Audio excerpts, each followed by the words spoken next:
2024च्या लोकसभेच्या निवडणुकीच्या निमित्ताने आपले महायुतीचे अधिकृत उमेदवार डॉक्टर सुभाषबाबू भामरे यांच्या प्रचाराच्या निमित्ताने आज खऱ्या अर्थाने ज्यांची बिलकोट गावामध्ये आपल्याला उपस्थिती लाभली ती आदरणीय खासदार साहेब यांचे ज्येष्ठ चिरंजीव कॅन्सर तज्ज्ञ डॉक्टर राहुलजी भामरे आणि त्याचप्रमाणे व्यासपीठावरील आमचे सगळे मान्यवर मंडळी आणि खऱ्या अर्थाने ज्यांच्या खांद्यावर धुरा आहे या निवडणुकीची असे सगळे बिलकोट आणि परिसरातील महायुतीचे सगळे शिलेदार मित्रांनो, या निवडणुकीमध्ये विरोधकांकडे मुद्दे नाही आहेत. सगळ्यात काही गोष्टींचा खुलासा मी असा धक्कादायक करेन, कदाचित आपण ऐकल्यानंतर आपल्याला सुद्धा त्या गोष्टीचं नवल वाटेल. सगळ्यात पहिली गोष्ट 2009ला या नाशिक जिल्ह्यामध्ये उत्तर महाराष्ट्रामध्ये एक लढा चालू झाला होता. त्याचं नाव होतं मांजरपाडा. हे सुरगाणा तालुक्यामध्ये नारपार ह्या केमच्या डोंगराजवळ असलेले हे या ठिकाणचं ते जे गाव आहे मांजरपाडा एक छोटंसं. या मांजरपाडा गावात ती जी नारपार किंवा औरंगा अंबिका ह्या ज्या नद्या जातात या नद्यांचं पाणी हे गुजरातकडे समुद्रामार्गे तिकडे समुद्रात वाहून जातं. हे पाणी अडवायचं आणि आपल्या मालेगाव तालुक्यात आणायचं असं स्वप्न बघितलं गेलं, पण दुर्दैवाने ते स्वप्न पूर्ण झालं नाही. परंतु 2009ला मांजरपाड्याचं पाणी आपल्याला सगळ्यांना ज्ञात असेल. त्या लढ्याचा मी एक शिलेदार होतो. अनेक रास्ता रोको झाले, हायकोर्टात गेलो आम्ही, सुप्रीम कोर्टात गेलो आम्ही. त्याच पद्धतीने आम्ही स्टे मिळवल्यावर सुद्धा त्या ठिकाणी आम्हाला स्टे मिळालेला स्टे सुद्धा परत नंतर रद्द करण्यात आला.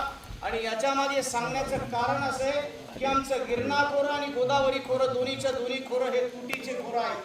म्हणजे याचा अर्थ आमच्याकडे मुबलकता पाण्याची त्या प्रमाणात नाहीये. गोदावरी खोरं तरी बऱ्यापैकी आहे, परंतु गिरणा आणि मोसम खोरं हे अतिशय तुटीचे खोरं आहे. आमच्याकडे चनकापूर धरण फक्त 1 TMC असलेलं, 2 TMC असलेलं आणि त्याच पद्धतीने जे हरणबारीचं धरण आहे ते 1 TMC धरण. लकीआबांनी एक शब्द चांगला वापरला की याच्या पुढचं जे युद्ध पाण्यावर, तिसरं महायुद्ध पाण्यावर होईल, म्हणून मी पाण्यावर पहिल्यांदा बोलतो. तर 1 TMC हरणबारीचं पाणी आहे. आणि आपल्या पायथ्याशी असलेलं जे धरण आहे गिरणा डॅम, आमच्या डोळ्यासमोर आमच्या नद्या वाहतात, आमच्या समोर महापूर जातो.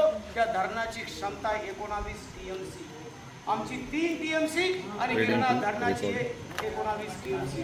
आमच्या शेजारचं राज्य गुजरात, त्याचा सिंचनाचा दर 64% आणि याच्या 10 वर्षाच्या आधीचा आमचा दर होता फक्त 18%. हे काँग्रेसचं पाप होतं. आणि मला ज्या मुद्द्यावर बोलायचं होतं त्या मुद्द्यावर सांगतो की 2009ला जो मांजरपाड्याचा लढा झाला ते मांजरपाडा धरणाचं पाणी जवळपास 2 TMC पाणी हे येवल्याकडे वळवलं गेलं. आणि त्यावेळेला या सन्माननीय आत्ताच्या ज्या उमेदवार आहेत या नाशिक जिल्ह्याच्या त्यावेळेच्या पालकमंत्री होत्या, नाशिकच्या ह्या महाराष्ट्र राज्याच्या आरोग्य राज्यमंत्री होत्या. नागपूर अधिवेशनामध्ये आम्ही हजारोच्या संख्येने तिथपर्यंत गेलो आणि त्या ठिकाणी यांना मुख्यमंत्र्यांच्या दारामध्ये बोलवलं. मी एक शब्द सुद्धा बोललेले तिथे. आणि त्या ठिकाणी ते पाणी दुर्दैवाने यांचं पाप म्हणून येवल्याकडे वळवलं गेलं. आमच्या हक्काचं पाणी, गिरणा खोऱ्याचं पाणी हे गोदावरी खोऱ्यामध्ये. आता हे पाप यांनी केलेलं आहे. 10 वर्षानंतर यांना कळालं की गिरणा खोऱ्यात पाणी गेलं म्हणून 10 वर्ष यांनी अज्ञातवास स्वीकारला. हे 10 वर्ष राजकारणापासून संन्यास घेऊन घरी बसलेलं होतं. दुर्दैवाने काँग्रेसला इथे उमेदवार मिळाला नाही म्हणून आयात उमेदवार म्हणून काँग्रेसने परत यांना एक चेहरा म्हणून बनवण्याचा प्रयत्न केला. पण त्यांचं दुर्दैव त्यांना माहिती की आपण अशा विहिरीमध्ये आत्महत्या करतोय की ती विहीर पूर्ण बुडली आहे. तर हे पहिलं पाप या उमेदवाराने केलेलं आहे. आणि सगळ्यात महत्त्वाची गोष्ट अशी या ठिकाणी आपण मुद्दा सांगितला ही लढाई जी आहे हे उद्देश आणि धर्मावर आहे. तुम्ही म्हणणार की डॉक्टर सुभाष भामरेंनी काय केलं असेल. डॉक्टर सुभाष भामरेंनी काय केले मी तुम्हाला सांगतो. डॉक्टर सुभाष भामरेंनी पहिल्यांदा या मतदारसंघामध्ये 6 नॅशनल हायवे धुळे लोकसभामध्ये मंजूर करणारा एकमेव आमचा खासदार होता मित्र. डॉक्टर सुभाष भामरेंनी बागलांसारख्या भागामध्ये सिंचनाचे प्रश्न पडलेले तर 45 वर्षापासून हरणबारी डावा कालवा झालाच पाहिजे, हरणबारी उजवा कालवा झालाच पाहिजे, चाली क्रमांक 8 झालीच पाहिजे. हे तुमच्या एका मताने डॉक्टर सुभाष भामरेंनी केंद्रातून आणि राज्यातून पैसा आणून ते प्रकल्प पूर्णतः आणलेले हे तुमचे एक मत आहे. डॉक्टर सुभाष भामरेंनी अजून काय केलं तर सगळ्यात महत्त्वाचा विषय मनमाड इंदोर रेल्वेचा विषय. तुम्ही म्हणतात की मनमाड इंदोर रेल्वेने तर आम्हाला काही दिसत जर तुम्हाला बघायचं असेल मित्रांनो तर तुम्ही नरडांना तर धुळेच्या याच्यावर जा, त्या ईस्टर्न लाईनवर काम चालू आहे. आणि रोड टाकायचं काम आता थोड्या दिवसामध्ये चालू आहे. बऱ्यापैकी काम सुरुवात झालेली आणि त्याच्यानंतर काही नाही. मग तिकडेच का बरं आता का बरं टाकाने मन मारते मालिका. ती ईस्टर्न लाईन ही वेस्टर्न लाईन तिची कनेक्टिव्हिटी मिळण्यासाठी पहिले तिकडून टाकावे लागले, म्हणून तो पहिला फेज झाला. आता दुसरा फेज आपल्याकडे चालू होईल आणि झोडग्याजवळ आपल्याला एक चांगलं जंक्शन येईल. आपला हा इंडस्ट्रियल कॉरिडॉर म्हणजे उद्योगासाठी एक चांगली मोठी एक त्याला म्हणतो ना आपण रोड, रस्ते जे आणि रेल्वे जे यांचं जाळं जर मिळलं गेलं तर आपल्याकडे अनेक तरुणांना रोजगार मिळू शकतो. एवढं मोठं भरीव काम तुमच्या एका मताने डॉक्टर सुभाष भामरे करू शकतो. डॉक्टर सुभाष भामरेंनी काय केलं ते सांगतो. डॉक्टर सुभाष भामरेंनी एक काम केलं. तुमच्या सगळ्यांच्या आशीर्वादाने तुमच्या एका मताने डॉक्टर सुभाष भामरे संरक्षण राज्यमंत्री झाले. आणि ज्यावेळी पुलवामामध्ये आपले जवान शहीद झाले त्यावेळेला त्याच्या दुसऱ्या तिसऱ्या दिवशी आपला कॅप्टन अभिनंदनचं हेलिकॉप्टर पाकिस्तानमध्ये कोसळलं आणि पाकिस्तानच्या सैन्याने त्याला पकडून नेलं आणि मारतील का काय मारून टाकतील का काय अशी भीती आपल्याला निर्माण झाली. त्यावेळेला भारताच्या मंत्रालयाने दूतावासाने सांगितलं, विदेश मंत्रालयाने सांगितलं, जर आमचा कॅप्टन 2 तासाच्या आत भारताच्या भूमीमध्ये जर आला नाही तर पाकिस्तानचं नाव देशाच्या जगाच्या नकाशावरून नामून निशाण मिटवल्याशिवाय आम्ही राहणार नाही. पाकिस्तानने अमेरिकेकडे रडगाणं लावलं. अमेरिकेने सांगितलं की तुम्ही भारताच्या नादी लागू नका, त्या कॅप्टनला सोडून द्या. 2 तासामध्ये संध्याकाळी 6 वाजता कॅप्टन अभिनंदन वाघा बॉर्डर आला आणि तुमचं एक मत दिलेला खासदार डॉक्टर सुभाष भामरे संरक्षण राज्यमंत्री होते. त्यांच्या गाडीमध्ये बसवलं आणि त्यांनी पंजाबच्या एका हॉस्पिटलमध्ये त्याच्यावर इलाज केला. हे तुमचं एक मत डॉक्टर सुभाष.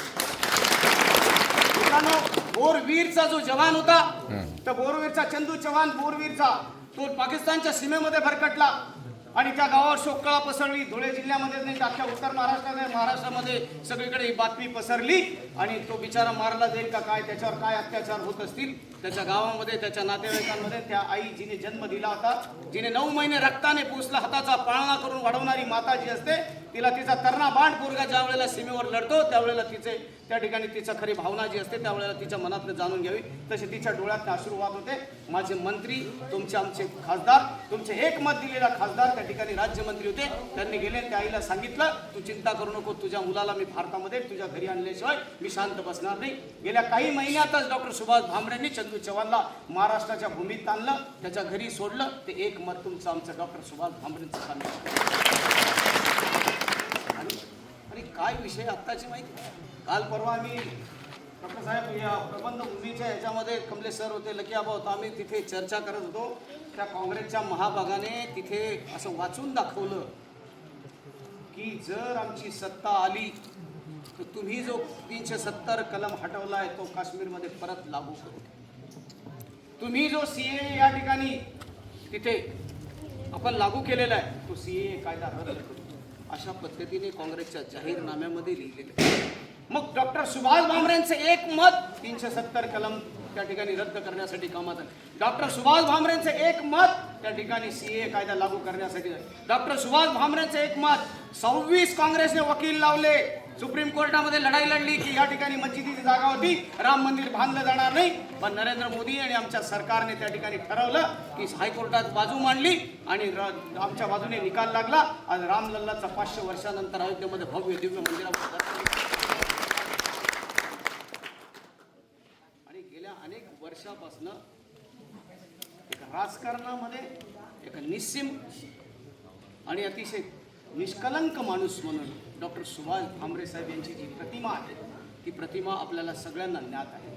म्हणून मी आपल्याला विनंती करतो की लकियाबांनी एकदम शॉर्टकटमध्ये सांगितलं, सगळ्यात महत्त्वाचा विषय, मुसलमान कोणत्याही ठिकाणी गर्दी करताना दिसणार नाही, कोणत्याही ठिकाणी प्रक्षोभक भाषणं करणार नाही, कुठेही कशाही प्रकारचे ते वक्तव्य करणार नाही जेणेकरून आपल्या भावना भडकतील. कारण 2014 मध्ये तेच झालेले, 2019 मध्ये पण तेच झालेले.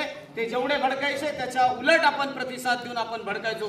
त्यांनी यावेळेला आपल्याला झोपेचं सोंग घेऊन आपल्याला झोपेत ठेवायचा प्रयत्न केलेला आहे. त्यांच्या मस्जिदीमध्ये फतवा निघालेला आहे 95% तर 99% मतदान करायचं आणि त्या ठिकाणी त्यांच्या उमेदवाराला निवडून आणायचे. त्यांनी त्या ठिकाणी पूर्णपणे व्यूहरचना रचलेली. मित्रांनो, म्हणून माझी आपल्याला विनंती आहे या ठिकाणी की आपण नुसतं या ठिकाणी आता महाराष्ट्रातली सगळी आकडेवारी पाहिली डॉक्टर साहेब तर खरोखर मला म्हणजे वाईट वाटतं की 50% आणि 54% मतदान.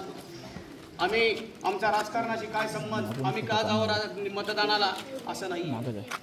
जर खरोखर तुम्हाला लग्याबांनी त्या सियालकोटचं उदाहरण दिले, वस्तुस्थिती आज 2 लाखाच्या वरती हिंदू तिथे संपून 3 लाखावर आले, 300वर आले. आणि तुम्ही आम्ही जर अशी मनोदुर्बलता दाखवायला लागलो तर राजकारणाची नाही, आमची स्वतःची सुद्धा चेष्टा होईल. म्हणून माझी विनंती आहे, 2014ला डॉक्टर सुभाषबाबा भामरेंना मालेगाव ग्रामीणने 74,000चं लीड दिलेलं होतं. आम्ही धुळे ग्रामीणच्या बरोबरीला होतो.